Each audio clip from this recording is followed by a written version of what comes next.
जालौन के कोच नगर में प्रशासन ने स्कूली बच्चों की सुरक्षा को ध्यान में रखते हुए बड़ा अभियान चलाया है।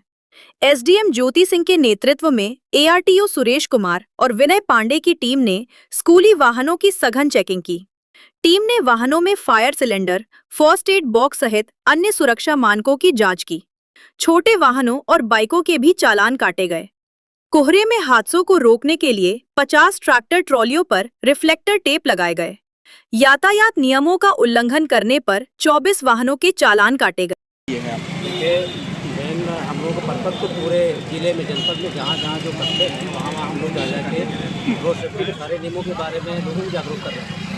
आज क्योंकि हमारे डीएम मैडम से हमारी बात हुई थी कि युवा क्या जो लोग कोच रस्ते में चलते हैं और यहाँ पे जो सड़क सुरक्षा के मानक है, जैसे तमाम सारे ट्रैक्टर ट्राली जो हमारे यहाँ मंडी में भी आ रहे हैं, सामान ले लेके आ रहे हैं, तो जो ये जाड़े का सीजन है और कोहरा आ रहा है, अगर इनमें से रिफ्लेक्टिव टेप नहीं लगा है, सुरक्षा का जो एक मानक है, एक्सीडेंट होने की संभावना बनी रहेगी। सरकार का जो उद्देश्य है कि जीरो फैटिलिटी किया जाए और जीरो एक्सीडेंट हो, उस चीज़ को देखते हुए हम लोगों ने आज ये अभियान चलाया है। और साथ में डीएम मैम के साथ मिलकर और हमारे ये विनय जी हैं, ये परिवहन अधिकारी, इनके साथ मिलकर हम लोग बहुत सारे जो हमारे ट्रैक्टर ट्राली के साथ हमारे तमाम सारे मोटरसाइकिल, बाइक और स्कूली वाहन भी हम लोगों ने उनको भी चेक किया और जो उनमें कमियां हैं उनको हम लोगों को चालान किया और लोगों को जागरूक किया। एक तो उसमें यात्री का सामान हो गया और दूसरा हुआ कमर्शियल कोई सामान आया जो ले आते हैं व्यापार के लिए। तो जो व्यापार के लिए सामान आता है, जो बिक्री होती है, उस पर कार्रवाई हो जाती है। यात्री का सामान है और रखा हुआ है तो उस पर कोई कार्रवाई नहीं बनती। और अभी भी हम इस महीने भी हमने करीब 15 से 16 गाड़ियों को चालान किया है, कुछ बंद किए हैं जो अनधिकृत रूप से माल ढो रहे हैं यात्री।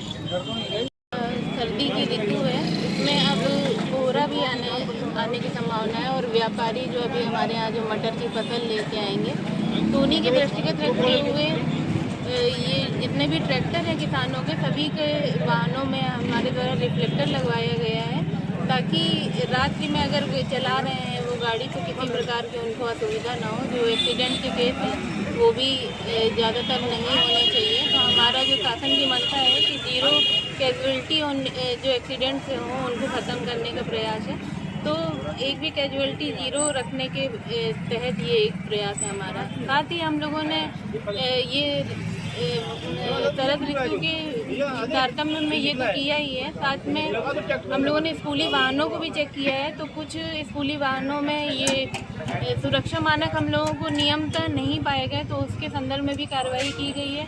कुछ जो यहाँ पे लोग निकल रहे हैं उनकी भी जांच की गई है। तो जैसे बिना हेलमेट के कोई निकल रहा है तो उस पर चालान किए गए हैं सुरक्षा के दृष्टिगत। कुछ देखा गया है कि कुछ नाबालिग बच्चे भी चला रहे थे, उनको भी समझाया बुझाया गया है कि बच्चे हैं आप लोग, 18 वर्ष की आयु अभी पूर्ण नहीं हुई है, तो उनको भी समझा के उनके अभिभावकों से बात की जा रही है कि ऐसा काम ना करें कि किसी बच्चे को ये चलाना पड़े और उनको मोटिवेट किया गया है। और मेनली आज का स्कूली वाहन और सभी ट्रैक्टर किसानों को हम लोगों ने कुछ मैम नगर में अनफिट वाहन चल रहे हैं, इस पर क्या है? जी, अभी जो है कई ऐसे पकड़े गए हैं तो एआरटीओ साहब ने उस पर कार्रवाई किया है और आगे भी अभियान ऐसे चलते रहेंगे, कार्रवाई लगातार होती रहेगी।